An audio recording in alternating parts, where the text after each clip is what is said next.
గతంలో ఏపీ అంటే ఏ అంటే అమరావతి, పి అంటే పోలవరం అనుకున్నాం.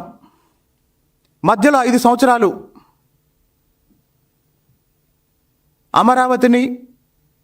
పోలవరాన్ని రెండిటిని విధ్వంసం చేసి మొత్తం రాష్ట్ర అభివృద్ధినే విధ్వంసం చేసిన పాలన చూసిన తర్వాత 2014, 2019 5 సంవత్సరాల్లో 72%